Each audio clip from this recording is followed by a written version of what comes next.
ছুটির দিনে সবজিতে স্বস্তি মিললেও চড়া মাছের বাজার, মুরগির দাম কমলেও বাড়তি ডিমের দর, পড়তি চালের বাজার।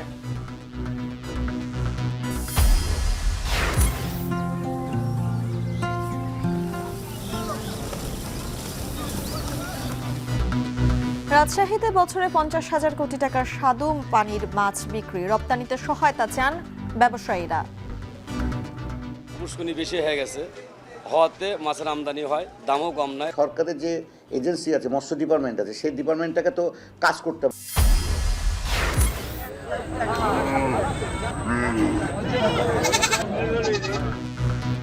জমে উঠছে কোরবানির পশু বেচাকেনা, মেহেরপুরে 1100 কোটি টাকা বিক্রির লক্ষ্য, খরচ পাড়ায় দাম নিয়ে শঙ্কা।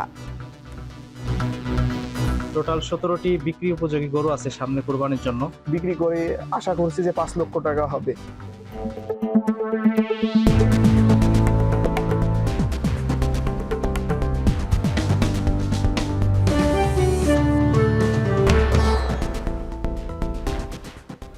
স্বাগত এখন জনপদে, আপনাদের সঙ্গে আছি আমি তানজিলা খান মিম। বিএনপি ক্ষমতায় গেলে জুলাই আন্দোলনের সকল শহীদ এবং আহতদের পুরো দায়িত্ব রাষ্ট্র নেবে, এমন মন্তব্য করেছেন বিএনপির সিনিয়র যুগ্ম মহাসচিব রুহুল কবির রিজভী। দুপুরে নরসিংদীর মেহেরপাড়ায় শহীদ আরমান মোল্লার পরিবারের সদস্যদের সাথে সাক্ষাৎ শেষে এই মন্তব্য করেন তিনি। বিএনপি যদি ক্ষমতায় আসে, প্রতিটি শহীদ এবং যারা আহত হয়েছেন প্রত্যেকটি দায়িত্ব তখন রাষ্ট্র দায়িত্ব পালন করবে। তাদের প্রত্যেকেরই চিকিৎসার খরচ এবং যে পরিবারে যারা শহীদ হয়েছেন সেই পরিবারের দায়িত্ব রাষ্ট্র বহন করবে।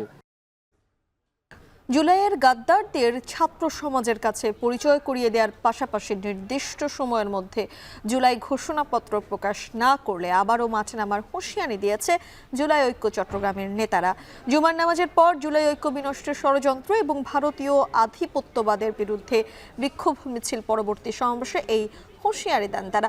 নামাজ শেষে নগরীর আন্দরকিল্লা শাহী জামে মসজিদ প্রাঙ্গণে জড়ো হন জুলাই ঐক্য চট্টগ্রামের নেতাকর্মীরা। এরপর শুরু হয় মিছিল। নগরীর চেরাগি পাহাড় হয়ে মিছিলটি প্রেস ক্লাবে সংক্ষিপ্ত সমাবেশে মিলিত হয়। বক্তারা বলেন, যে ঐক্য নিয়ে জুলাই গণ অভ্যুত্থান হয়েছিল সে ঐক্য ভাঙতে দেশি বিদেশি ষড়যন্ত্র হচ্ছে।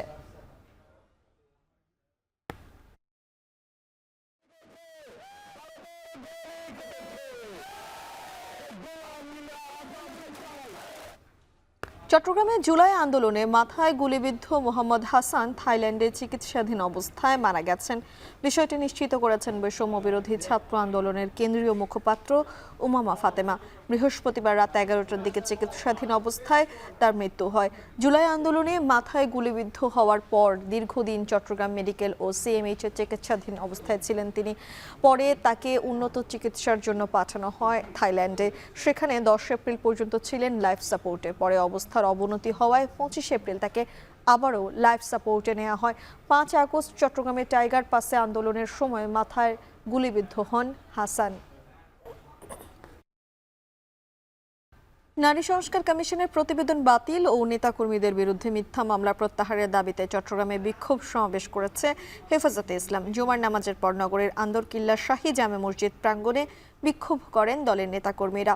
জুমার নামাজের পরেই মসজিদ প্রাঙ্গণে জড়ো হতে থাকেন নেতাকর্মীরা। সেখানে সংক্ষিপ্ত সমাবেশে বক্তারা বলেন, নারী সংস্কার কমিশনের দাখিল করা প্রতিবেদন প্রত্যাহার ও কমিশন বাতিল, সংবিধানে আল্লাহর উপর পূর্ণ আস্থা ও বিশ্বাস পুনঃস্থাপন, হাসিনার শাসনামলে দায়ের করা সব মিথ্যা মামলা প্রত্যাহারের দাবি জানান। একই সাথে শাপলা চত্বর সহ সকল গণহত্যার বিচার দ্রুত সম্পন্ন করা এবং ভারত ও ফিলিস্তিনে মুসলমানদের গণহত্যা বন্ধের দাবি জানানো হয়। এ সময় তারা চট্টগ্রাম বন্দর বিদেশিদের হাতে তুলে না দেওয়ারও আহ্বান জানান।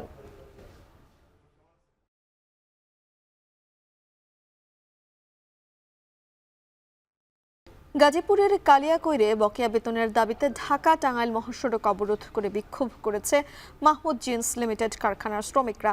সকাল 10:30টার দিকে চন্দ্র এলাকায় এই বিক্ষোভ করেন তারা। এ সময় মহাসড়কে যান চলাচল বন্ধ হয়ে যায়। খবর পেয়ে পুলিশ মহাসড়ক থেকে শ্রমিকদের সরে যেতে বললে শ্রমিকরা ক্ষিপ্ত হয়ে ওঠে। পরে কয়েক রাউন্ড টিয়ারশেল ও সাউন্ড গ্রেনেড নিক্ষেপ করে শ্রমিকদের মহাসড়ক থেকে সরিয়ে দিলে 30 মিনিট পর যান চলাচল স্বাভাবিক হয়। এ সময় অন্তত 5 শ্রমিক আহত হয়েছে বলে দাবি করেন তাদের সহকর্মীরা। তাদের দাবি, কারখানাটি শ্রম আইন অনুযায়ী গত বছরের 10 অক্টোবর থেকে অনির্দিষ্টকালের জন্য বন্ধ ঘোষণা করা হয়। তবে পাওনা বুঝে না পাওয়ায় সড়ক অবরোধ করেন তারা।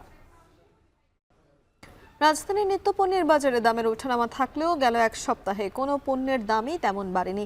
ডিমের দাম ডজন বিক্রি হচ্ছে 120 থেকে 130 টাকায়। শুক্রবার কারওয়ান বাজারে মুরগির দাম কিছুটা কমেছে। ব্রয়লার মুরগির কেজি 160 টাকায় বিক্রি হচ্ছে, সোনালী মুরগির কেজি 260 টাকায় বিক্রি করছে।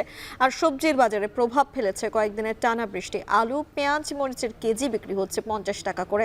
পটল, ঢেঁড়স, কাঁচকলার কেজি বিক্রি করছে 25 থেকে 30 টাকা করে।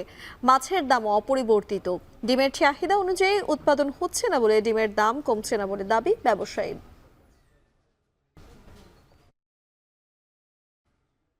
সারা দেশে সরবরাহ বাড়ায় কেজিতে 10 থেকে 15 টাকা পর্যন্ত কমেছে সবজির দাম। পাশাপাশি সমুদ্রে মাছ ধরা বন্ধ থাকা আর বৈরী আবহাওয়ার কারণে বাজারে কমেছে মাছের সরবরাহ, যার প্রভাব পড়েছে দামে। প্রতিবেদনে বিস্তারিত। শুক্রবার ছুটির দিনে ময়মনসিংহের বাজারে সব ধরনের সবজির সরবরাহ ভালো থাকায় কমেছে দাম, যার কারণে সপ্তাহের ব্যবধানে খুচরা পর্যায়ে কেজি প্রতি 10 থেকে 15 টাকা কমেছে সব ধরনের সবজির দর। ঢেঁড়স কমছে, চিচিঙ্গা কমছে, বেগুনও কমছে, আপনার পটলও কমছে। আমাদের তো ইনকাম ওই অনুযায়ী অনেক বেশি। বেগুন আনছে 60 টাকা, তো বেগুন 30 টাকা 40 টাকা হইলে আমাদের জন্য ভালো হইতো আর কি। সপ্তাহের ব্যবধানে সিরাজগঞ্জে কমেছে সব ধরনের সবজির দাম। মরিচ, আলু, পেঁয়াজ সহ প্রতিটি সবজি কেজিতে 5 থেকে 10 টাকা কমে বিক্রি হচ্ছে। তবে চাহিদা বাড়ায় কিছুটা বেড়েছে মশলার দাম। এদিকে সাগরে মাছ ধরায় নিষেধাজ্ঞা থাকায় চট্টগ্রামের ফিশারি ঘাটে সরবরাহ কমেছে সামুদ্রিক মাছের। সমুদ্র, মিঠাপানি বা চাষের মাছের দাম কেজিতে 50 থেকে 200 টাকা পর্যন্ত বেড়েছে। ইলিশ মাছ আর আপনার লাল পটো এগুলোর তুলনামূলক দাম।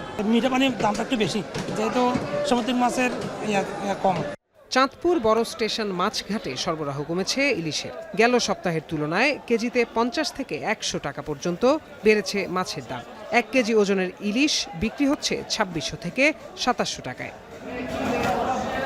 নারায়ণগঞ্জের বাজার ঘুরে দেখা যায় সব ধরনের মাছের দামই স্বাভাবিক, তবে কিছুটা বাড়তি ছোট মাছের দাম। এছাড়া ইলিশের সরবরাহ তুলনামূলক কম। প্রত্যয় দাস, এখন। রাজশাহীতে একসময় শুধু কার্প জাতীয় মাছ চাষ হলেও এখন বেড়েছে ছোট মাছের চাষ। 50,270টি পুকুরে উৎপাদন হচ্ছে 115 টন মাছ। প্রতিদিন 1200-র বেশি ট্রাকে মাছ যাচ্ছে দেশের বিভিন্ন প্রান্তে। আর এই খাতে বছরে বাণিজ্য হচ্ছে 50,000 কোটি টাকার। রাকিবুল হাসানের প্রতিবেদন। আবহাওয়া, প্রাকৃতিক উৎসের খাবার, পানির গুণাগুণ ও পরিবেশগত কারণে রাজশাহীতে মাছের চাষ, উৎপাদন ও মুনাফা বেশি। তাই লাভজনক ব্যবসা হিসেবে মাছের চাষকেই বেছে নিচ্ছেন স্থানীয় উদ্যোক্তা ও খামারিরা। রাজশাহীর ব্যবসা হচ্ছে আপনার পুকুর ব্যবসা প্রথমত লাভজনক, এটাতে আপনার বিনিয়োগ করলে লসের সম্ভাবনা খুবই কম। 65,000 টন মাছের চাহিদার বিপরীতে উৎপাদন হচ্ছে 1,27,000 টন। খামার বৃদ্ধিতে উৎপাদিত মাছের যত্ন, আহরণ, পরিবহন বা বিপণন এই খাতকে করে তুলেছে শ্রমঘন। একটা পুকুরে ধরেন যে আমরা 14-15 জন লেবার আসি, পুকুরে মাছ টাছ মেরে আর 400-500 টাকা বেতন। 50,270টি পুকুরে স্থানীয় 65,000 টন মাছের চাহিদা মিটিয়ে উদ্বৃত্ত থাকছে আরও 50,000 টন। স্থানীয় ক্রেতা, ব্যাপারী ও সুপার শপের প্রতিনিধিরা কিনছেন এসব মাছ। তাতে বছরে এই খাত থেকে 17,000 খামারির আয় অন্তত 50,000 কোটি টাকার বেশি।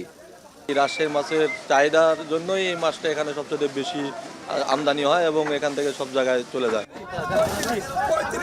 জেলায় উৎপাদিত উদ্বৃত্ত মাছের বিকল্প ব্যবহার চান ব্যবসায়ীরা, কিন্তু এ নিয়ে মৎস্য কর্মকর্তাদের আগ্রহের অভাব আছে দাবি ব্যবসায়ী নেতাদের। তো পার ডে আপনার এই অঞ্চলে 10 থেকে 14 কোটি টাকার একটা ট্রানজ্যাকশন হয় ডেইলি ওয়াইজ। তো এটা তো আরও বেশি বাড়ানো যাবে। তো এই বাড়ানোর জন্য তো সরকারের যে এজেন্সি আছে, মৎস্য ডিপার্টমেন্ট আছে, সেই ডিপার্টমেন্টটাকে তো কাজ করতে হবে। আমরা তাদেরকে পরামর্শ দিয়েছি চাষিদেরকে, এবং আমরা প্রশিক্ষণ দিতেছি যাতে আমরা মাছ, নিরাপদ মাছ উৎপাদন করতে পারি। রাকিবুল হাসান, এখন, পবা, রাজশাহী। মানিকগঞ্জে অসহায় ও দুস্থ মানুষের সেবায় দিনব্যাপী ফ্রি মেডিকেল ক্যাম্পের আয়োজন করা হয়েছে। লায়ন্স ক্লাব অব ঢাকা রজনীগন্ধার উদ্যোগে ৩ শতাধিক মানুষ এই সেবা নেন। সকালে সদর উপজেলার গড়পাড়া দিঘি বালিকা উচ্চ বিদ্যালয়ে এই কর্মসূচির আয়োজন করা হয়। 4 জন অভিজ্ঞ চিকিৎসকের তত্ত্বাবধানে রোগীদের ব্লাড প্রেশার, ডায়াবেটিক্স পরীক্ষার পাশাপাশি চোখের সমস্যা শনাক্তের পর প্রয়োজনীয় চিকিৎসা পরামর্শ এবং চশমা দেওয়া হয়। আয়োজকরা জানায়, পরবর্তীতে চোখে ছানি ধরা পড়া রোগীদের অপারেশনের ব্যবস্থা করা হবে।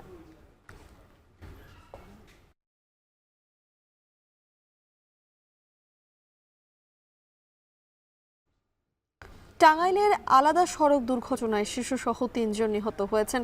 এই ঘটনায় আহত হয়েছে অন্তত 10 জন। বিকেলে কালীহাতের মুলিয়া এলাকায় টাঙ্গাইল থেকে ময়মনসিংহগামী প্রান্তিক পরিবহনের যাত্রীবাহী বাস নিয়ন্ত্রণ হারায়। এ সময় সড়কের পাশে থাকা বৈদ্যুতিক খুঁটির সাথে ধাক্কা লেগে বাসটি উল্টে যায়। এতে ঘটনাস্থলে বাসে 2 যাত্রী নিহত হন, আহত হন অন্তত 10 জন। অন্যদিকে সখীপুরে ব্যাটারি চালিত রিকশা থেকে নেমে রাস্তা পার হওয়ার সময় ট্রাকের চাপায় 5 বছর বয়সী এক শিশু নিহত হয়েছেন।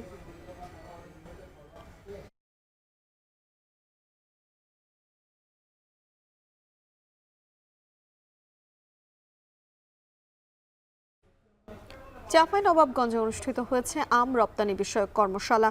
সকালে শহরের শহীদ সাটু হল অডিটোরিয়ামে 5 শতাধিক আম চাষি ব্যবসায়ীদের নিয়ে এই আয়োজন করা হয়। এ সময় রপ্তানিযোগ্য আম উৎপাদনের নানা বিষয় নিয়ে আলোচনা করা হয়। এতে আম চাষি, ব্যবসায়ী সহ সংশ্লিষ্টদের দক্ষতা বাড়বে বলে মনে করেন আয়োজকরা। অন্যদিকে সম্প্রসারিত হবে আম রপ্তানির সুযোগ।